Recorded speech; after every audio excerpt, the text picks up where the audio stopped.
how can we take this into doing this with our teams so that we help our people show up in their whole self and bring all of that genius to bear on all the gnarly problems we have? Yeah. It's really about value. We say we value our teams, but generally we value the skill sets they have that we need for our businesses. We don't value the whole person. So it's a really good idea to get to know your team members better, because you might find out they work better in the morning than at night. And so maybe, have them do the activities that you need earlier and leave the evenings, or whatever it is. One of my team members, while she does a lot of things for me, she loves doing video editing, and so and the creativity of that piece.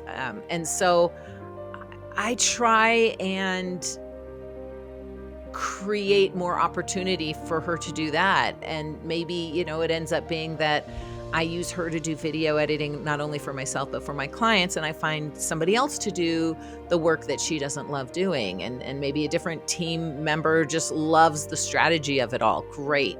Like, find out really what your team thrives at and give them the space. And I'm all about a flex schedule. I know there's controversy. I know some people love it, some people hate it, but there's nothing that has to be done tomorrow. And if there is, I'll do it. But I love allowing my team to work in the time that serves them best. And I find it gets better results. And then also let your team grow. There's a scarcity mindset about, if my team member grows out of their position, like, that's going to cost me money. But there's just so much abundance, and there's just so many opportunities, and there's just so much great talent out there, that let your team members grow. Help them to grow your they can help you grow your own business if you allow them to grow. You can find somebody else to replace the old job position that doesn't serve them and doesn't serve, them in your business anymore. So it's really a matter of allowing your team to grow, period.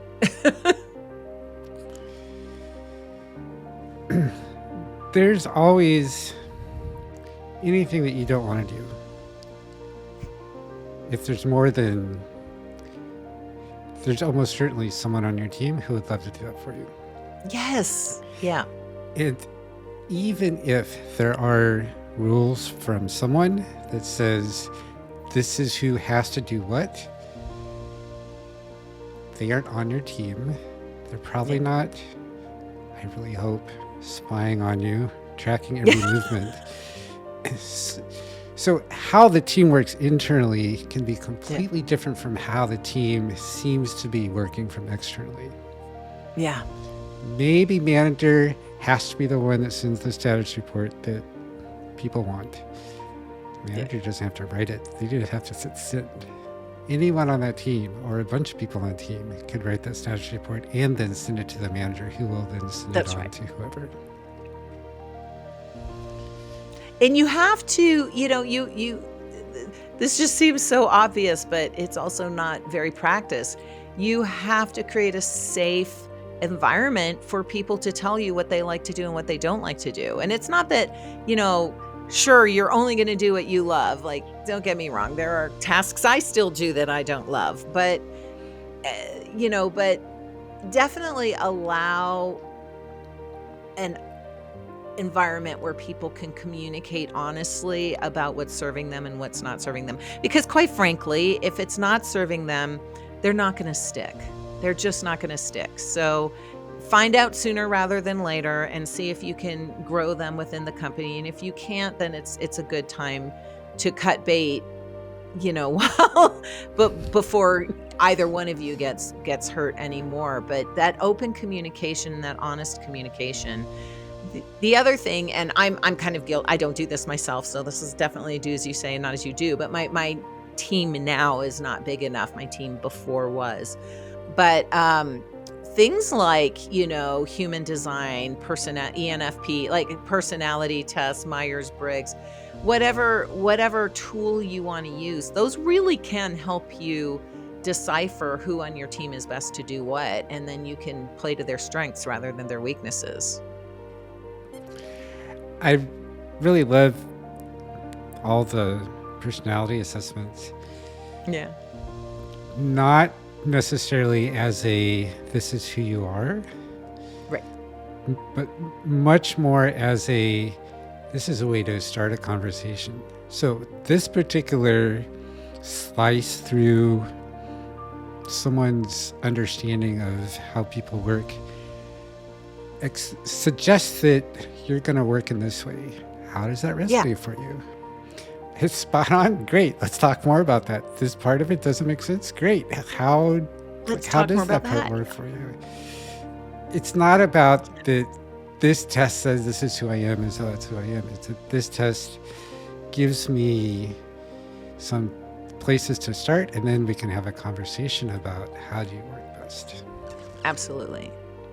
Yeah, I love that. I was at a retreat this summer, and one of the things that we had to do before we attended the retreat was we had to go through that the can't remember I think it was Myers-Briggs. I don't even remember what kind it was. I was a 7, so whatever. Enneagram. We had to do the Enneagram. That was it. And I think I was a 7.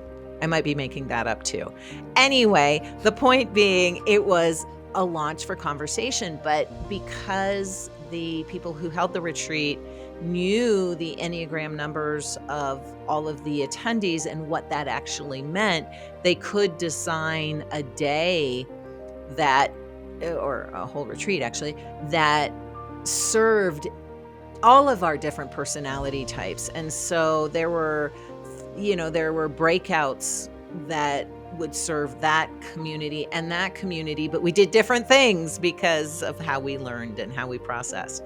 So I thought that is a very powerful way of using these personality tests. But of course, you would definitely want to do that with people coming into your company, so you can just see, am I hiring the right person, and are they going to be a good fit, and are they going to play well with others? This would give you some good indication. And then when things get sticky, there's the opportunity to have a conversation around that. And it can even work in really much more basic or simple situations.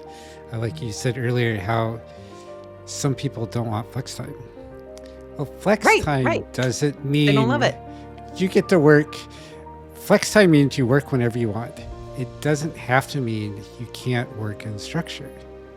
Right. Flex time really means people who want to be totally spontaneous can work that way.